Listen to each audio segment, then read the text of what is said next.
અલા એવેન્જર્સ માં ભરતી પડી છે. હરગોવનભાઈ ફોર્મ ભર્યું કે નહીં? માર તો 6 મહિના ઉંમર વધારે પડી. તમાર લતાનું ભર્યું કે નહીં? એમેઝોન ઉપરથી તમે બધા શોપિંગ તો કરતા જ હશો, તો માર્વેલ ગુજરાતીએ સજેસ્ટ કરેલી પ્રોડક્ટ ઉપર એકવાર નજર મારો. લિંક નીચે ડિસ્ક્રિપ્શનમાં પણ છે. રિટર્નમાં મારે પહેલો નંબર હતો. ઇન્ટરવ્યૂમાં હું પાસ થઈ ગયેલી. ફિઝિકલમાં તો આખા યુનિટમાં ત્રીજો નંબર હતો. તો મારી જગ્યાએ કોને લીધી? પેલી મારિયા હિલને. અને મને ઓફિસમાં બેહાડી દીધી, ખાલી એટલા માટે કે ડિરેક્ટર કરણ સાહેબ એના ફૂવા થાય. આપણો બધા હાથિયા થયું છે. આપણો બધા નેપોટિઝમના શિકાર છીએ. લે મને જ જોઈ લો, 5 વર્ષ પહેલાં હું ચો હતો અને હાલ જુઓ, 5 વર્ષથી એ લોકોએ મને બોલાવ્યો નહીં. આવતા અઠવાડિયે મળ્યા હો. હા રેડો, હા. તમને અમારા ગરીબ ખાનામાં આવવાનો ટાઈમ મળ્યો હે? મેં સાંભળી તારી વાતો બધી. લોકો બિચારા બહુ દુઃખી હતા. સાચી વાત છે. બધા નેપોટિઝમના શિકાર છે. આ બધા એટલા ટેલેન્ટેડ છે ને કે એવેન્જર્સમાં આવી જાય. પણ તને ખબર જ છે ને સિચ્યુએશન.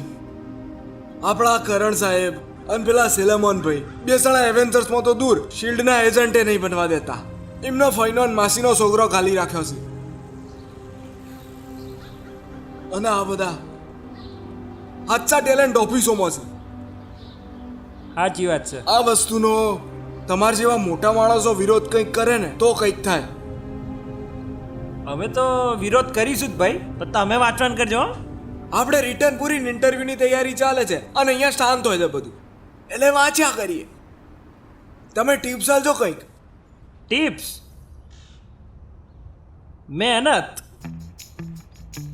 મહેનતનો કોઈ વિકલ્પ છે જ નહીં બકા. મોટી મોટી વાતો લાયા બાકી. ના સાચી વાત છે તમારી. એવેન્જર્સ બનવું હોય તો મહેનત તો કરવી જ પડે. તમે બહુ કરી છે. સખત. તમારે પણ એવેન્જર્સમાં જોઈન થવું છે તો હાલ જ આ બ્લુ બટન દેખાય છે ને એના ઉપર ક્લિક કરો અને વિઝિટ કરો અમારી એમેઝોન શોપ. અને લિંક તો એકદમ ઇઝીલી યાદ રહી જાય એવી છે, shop.marvelgujarati.com. તો હાલ જ અમારી શોપ વિઝિટ કરો અને પરચેસ કરો તમારી મનપસંદ માર્વેલની પ્રોડક્ટ.